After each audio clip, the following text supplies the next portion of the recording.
afternoon, good evening, whatever it is, wherever you are. This is John Paul Ryan. I'm coming to you from Tokyo, Japan. Today I want to compare the original Yoda from Empire and Return of the Jedi to the Rian Johnson version of Yoda. So to do that, I have an article from Collider I'm going to go over where they interviewed Frank Oz, who plays the voice of Yoda. At the end of this video, I got a guitar riff from Ross Skywalker, so stick around for that. And here we go. So, Collider is of course in the boat of liking The Last Jedi, and, you know, I gotta say, if I had a huge platform and you met someone like Frank Oz, it probably wouldn't be the funnest interview to get into negatives, but I would probably definitely throw my own personal question in there about a few things. And yeah, so let's get to the article. If you'd been sitting near me when I first saw Rian Johnson's Star Wars The Last Jedi, you would have seen me freaking out. Freaking out when Yoda appeared on the screen. That's because I had no idea the iconic character was going to be in the sequel to The Force Awakens, and even better, he wasn't CGI. While some had issues with The Last Jedi, for me, getting to see Luke, Mark Hamill, and Yoda together was fantastic. Now the problem is, a lot of these people say things like, well, seeing Yoda with Mark Hamill was great, and yes, it was great seeing Mark Hamill.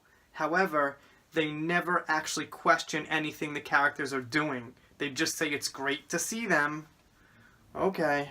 So, Collider says to Frank Oz, when I spoke to you last year, I believe it was in the end of October.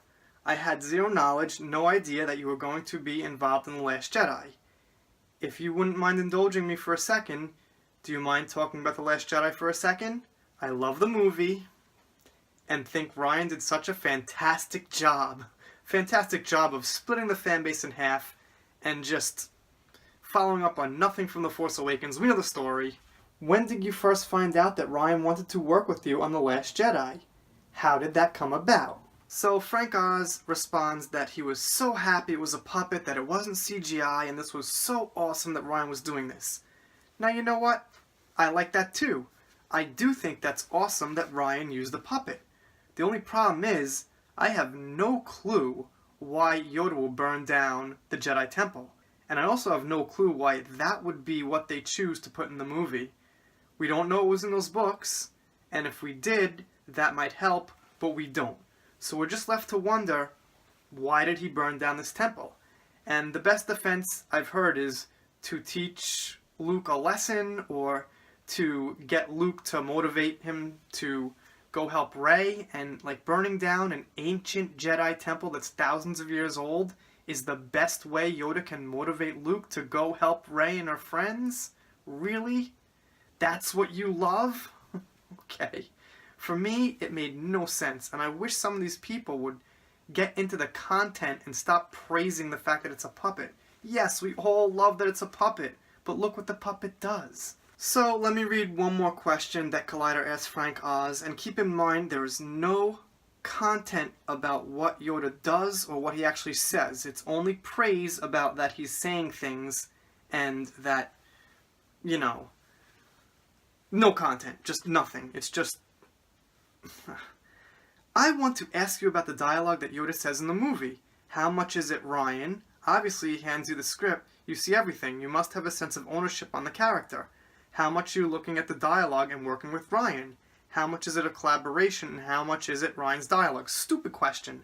Because we know that Rian Johnson and Kathleen Kennedy and the story group have a plan for this movie, and they don't care what the actors think. They didn't care what Mark Hamill thought. Why would they care about what Frank Oz thinks about Yoda? That is a dumb question in my opinion. So, Frank Oz says it's mostly Rian's dialogue. Mostly. He means mostly because it's also mostly Kathleen Kennedy's in the story group. Rian is a complete gem. We get along so great. He is so collaborative. I will come to him, like I've come to every single director I've ever worked with as a performer, and say, hey, I feel like this particular area doesn't quite work. So I suggest this, or how about we do this? Rian will listen, and he'll make a judgment, and then he'll say, fuck you, that sucks. I mean... Then he'll say, yeah, you're right, Frank, or no, that doesn't work. It's really 85-90. So, when Mark Hamill and his son pitched ideas to Rian Johnson and J.J. Abrams, how much was it? 85-90. I think it was more like 110% what Kathleen Kennedy and Rian Johnson wanted to do. Man. So if I could talk personally for a second, when I saw Yoda in The Last Jedi, I mean, I expected some kind of big cameo. I was not shocked, and it looked a little weird, which is not like the most important thing, but the thing is, it's this laughing, joking Yoda, and everyone praises that, and when you think about it, we only get that laughing, joking Yoda once in the 6 movies that come before The Last Jedi, and the reason is, he's testing Luke's personality. He changes character so he could trick Luke into thinking he's someone else to see who Luke really is.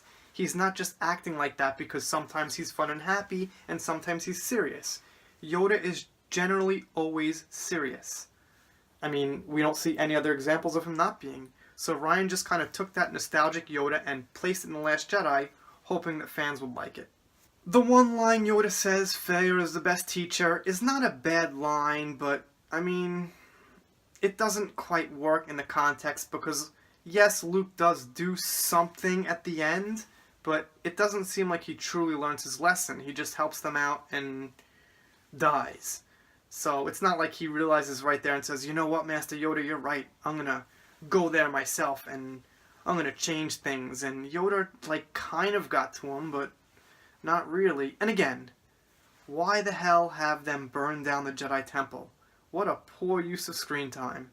Well, you guys have heard it before. I like to beat the dead horse, though.